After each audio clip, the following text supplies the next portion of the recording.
and you're not, I can genuinely tell that it is coming from the heart and from your experience in life. And you're not just going by, well, this is what I was taught.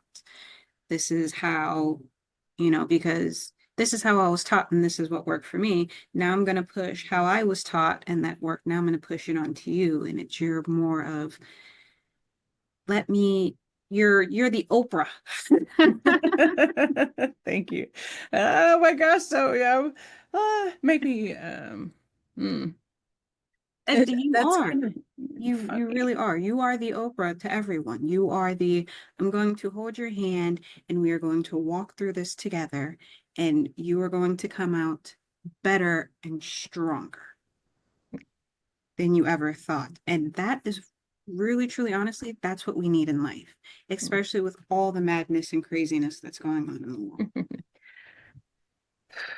And Um, that is where you come in into play. And I cannot believe that I am just now coming across you. Like, where have you been? I mean, I know you've been out there. um, it's funny because I have taken to this, well, and still, um, a organic growth process. So I've never paid for an ad. Um, Part of what that also does look like realistically is that there's not that so big of an outreach. There will be, and I have nothing against ads. But what I've wanted to show is that no matter what your circumstances are, it doesn't matter what your circumstances are. If you have an idea, if you have a dream, if you have a desire, you can do this. You do not have to spend a dime on advertisement. Show up, right? Like, so this is networking, this is collaboration. If you hear much talk about where business is going and what it looks like, right? These are the buzzwords. You hear it all the time. You can see it in Forbes, you can see it in Entrepreneur Magazine, you can see it in all the places. It's about collaboration, it's about community, it's about connection. It is about all of those things. And it's about having them genuinely. When you go to my page and look across, I don't even have a huge social following. I have 54 followers on YouTube. I have somewhat over 1,000, maybe close to 1,100 now, I think, on LinkedIn in the last year. But I have spoke to every single one of those people. I have a ongoing run of who, what, when, where, so that when people come into my ethos system, I can say, man, ooh, I don't know how to do that, but oh, I was having this great, wonderful conversation the other day, or just a couple months ago. What I do know is exactly who I can connect you with and reach out to that other person, ask permission for that connection, and then connect, right? And so I very much so see that as this beautiful expansion of the synapses that we have even within our own brains and our own central nervous system is all about highways of connections and synapses, and you get to create that. You can create that. I've just done this very strategically, very mindfully. I have gone from one place to the next. I go deep and I go wide, and then I move to the next, right? Like YouTube, I mentioned 54 followers. Well, I'm expanding YouTube, right? This season. And this last year it was LinkedIn. 1 year or just barely over a year ago that I have been on LinkedIn.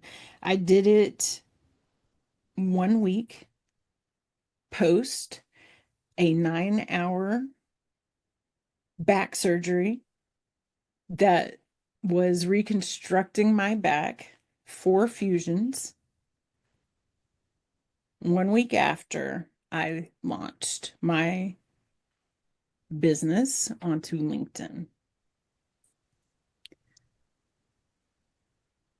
because I'm on a mission, right? I'm on a mission. And so we can't allow things to stop us.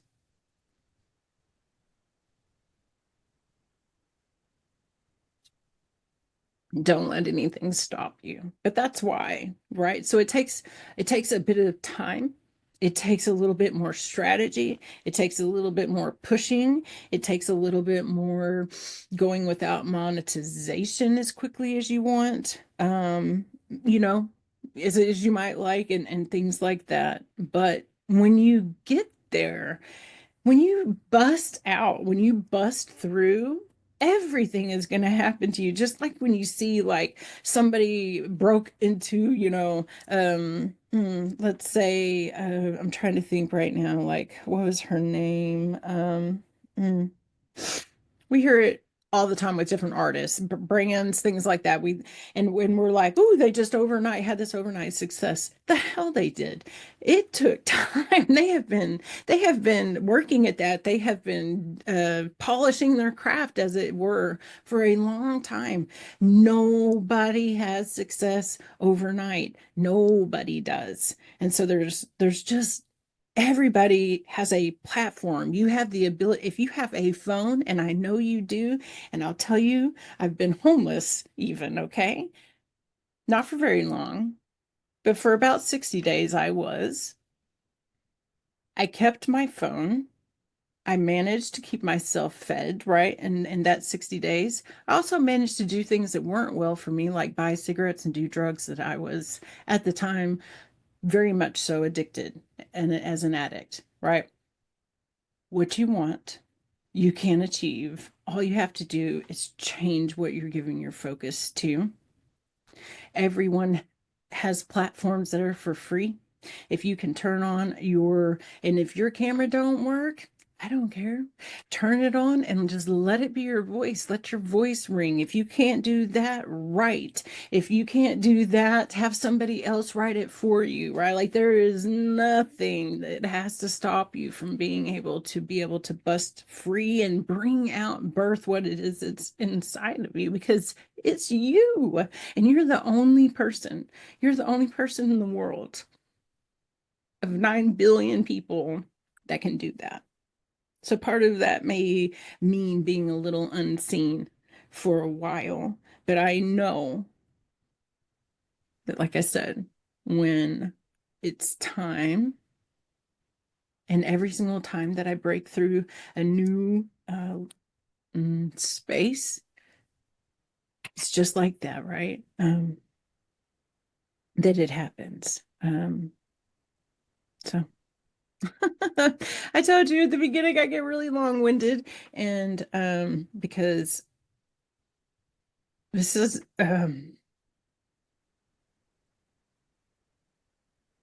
life is a labor of love. This is a labor of love. I show up polished.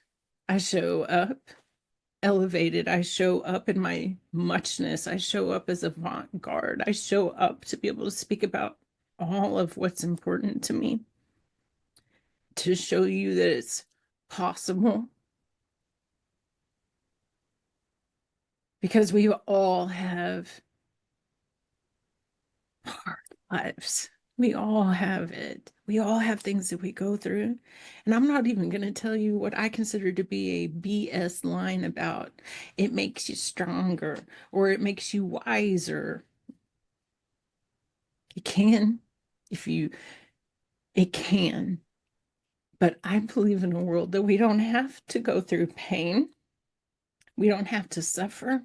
We don't have to do any of those things to be able to grow.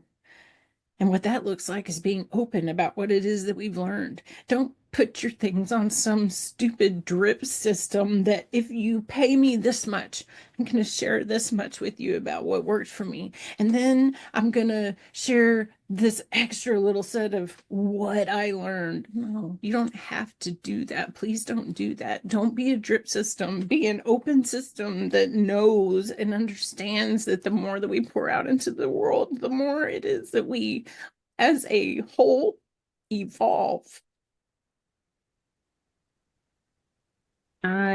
That's truly, it's really touching. Now, Miss Jenlin, how can we find you on social media?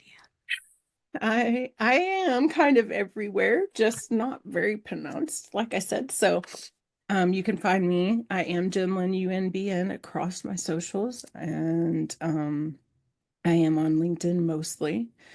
I of all the places, LinkedIn is that place of community. It is a beautiful place of connection and support. That's been my experience. Have there been a few people along the way that not so much? Yes. But even they were trying to be that.